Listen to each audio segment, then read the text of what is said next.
Friends, good morning. Welcome back to my channel. ఈరోజు Sunday. మా ఇంట్లో ఏ బ్రేక్ఫాస్ట్ వండుతున్నారో చూద్దాం పదండి. బాయ్. ఈరోజు టిఫిన్ వచ్చేసి పూరి అండి. మా ఇంట్లో పూరి పొంగింది.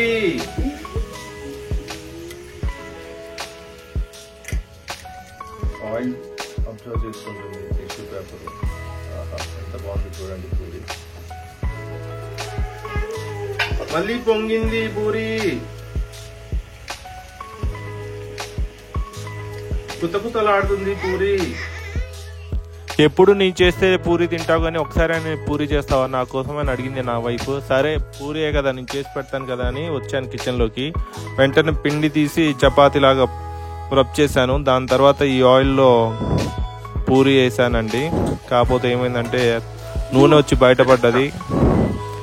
వెంటనే పూరి మొత్తం బ్లాక్ కలర్లో చేంజ్ అయిపోయింది. మా ఇంట్లో వాళ్ళు భయపడి వద్దు వద్దు నీ పూరి వద్దు నువ్వు వద్దు అని చెప్పి వాళ్ళే వండటం స్టార్ట్ చేశారు. అలా ఉండదు మనతోటి.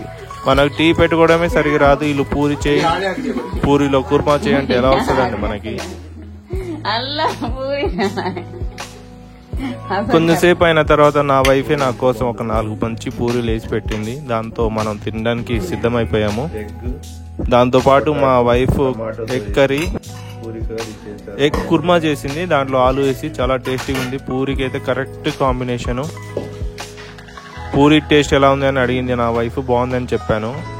బాగుందని చెప్తేనే ఇంకో పూరి వేస్తా అన్నది, అందుకే చెప్పాను. కాదు నిజంగా బాగుంది. మా బుడ్డోడి గర్ల్ ఫ్రెండ్ వచ్చిందండి, క్యాట్. దీని పేరు డింకీ. రోజు పొద్దున్నే దీంతో ఆడుతూ ఉంటాడు మా వాడు. టిఫిన్ చేసిన తర్వాత మధ్యాహ్నం ఏం వండుకుందాం అని నా వైఫ్ అంది. సరే మటన్ తెచ్చుకున్న పదా అని వెళ్ళాము. నిజం చెప్పాలంటే నాకు మటన్ ఎలా తీసుకొని రావాలో సరిగా తెలియదండి. నా వైఫ్ హెల్ప్ తీసుకుంటాను. ఇది నందిని పాలు పెరుగు తీసుకున్నాం, పన్నీర్ కూడా. ఆకుకూరలు చూడండి, ఏదైనా కట్ట 30 రూపాయలే, అంత కాస్ట్లీ ఇక్కడ. ఓయ్ ఈ చెట్టు చూడండి ఎంత బాగుందో. పూలు మొత్తం ఒక సైడ్కి కాసినట్టు ఉన్నాయి, వంగి ఉంది. చాలా బాగా అనిపించింది. మేము తెచ్చిన మటన్ని మా అత్త మటన్ కుర్మా చేసింది. అలానే తెలంగాణ స్టైల్లో బగారా రైస్ వండింది. మా అత్త వంటకాల్లో దిట్ట, బాగా చేస్తుంది ఏ వంటకం అయినా. నాకు ఆంధ్రా నుండి పార్సిల్ వచ్చిందండి. ఇప్పుడే పార్సిల్ ఆఫీస్ నుండి ఫోన్ వచ్చింది. పదండి ఇంకా బెంగళూరు ఎలా ఉందో రోడ్లన్నీ చూపిస్తాను.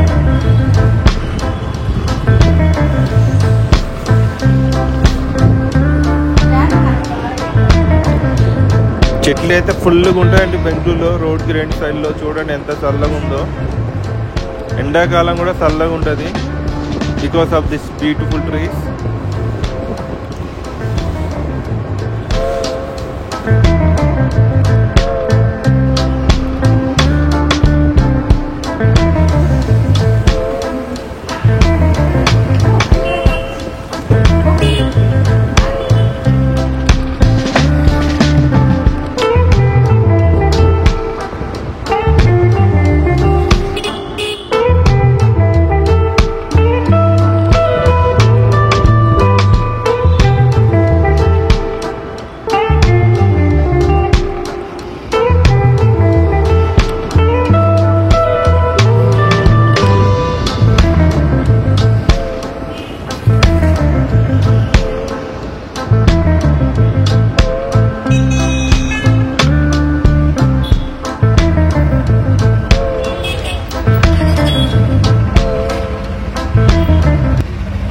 ఎప్పుడైతే పార్సిల్ బెంగళూరు రీచ్ అయిద్దో వాళ్ళు మనకి ఫోన్ చేస్తారండి పార్సిల్ వచ్చిందని.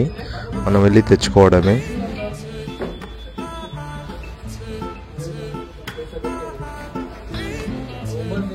ఇప్పుడు పార్సిల్ తీసుకుని వచ్చి ఇంట్లో మా బుడ్డోడు ఏడుస్తుంటే వాడి కోసం బయటికి తీసుకుని వెళ్తున్నాను స్ట్రోలర్లో. ఒక 2 రౌండ్లు వేస్తే వాడు హ్యాపీగా ఫీల్ అవుతాడు.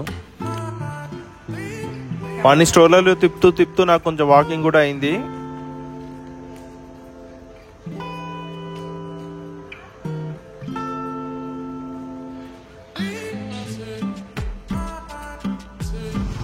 నేను అరౌండ్ 7-7:30కి మళ్ళీ వాకింగ్కి వెళ్ళానండి. ఇది డైలీ నేను వచ్చే పార్క్ వాకింగ్ చేయడానికి. ఇక్కడైతే వాకింగ్ చేయడానికి చాలా బాగుంటుందండి. నేనైతే కొంచెం లేట్గా వచ్చాను కాబట్టి ఎవరు లేరు జనాలు. ఎంటీ ఉంది. అదే మనం 5కి 4:30కి అలా వస్తే ఇక్కడ ఫుల్ పబ్లిక్ ఉంటుందండి. చూడండి ఎంత చీకటిగా ఉందో ఈవినింగ్ పూట. ఆల్మోస్ట్ నైట్ అయిపోయింది, 7:30 అవుతుంది. అయినా కొంతమంది వాకింగ్ చేస్తున్నారు. ఇలాంటి టైం వస్తే మనకి ఏంటంటే హ్యాపీగా వాకింగ్ చేసుకోవచ్చు, ఎటువంటి డిస్టర్బెన్స్ లేకుండా. అలాగే మనం తొందరగా వచ్చామనుకోండి ఫుల్ డిస్టర్బెన్స్ అవుతుందండి. మా వాడికి బయటికి తీసుకుని వెళ్ళాను. అక్కడ చూడు డాగ్ తిరుగుతున్నాయని ఏళ్ళు పెట్టి చూపిస్తున్నాడు, డాగ్స్ ఉన్నాయని.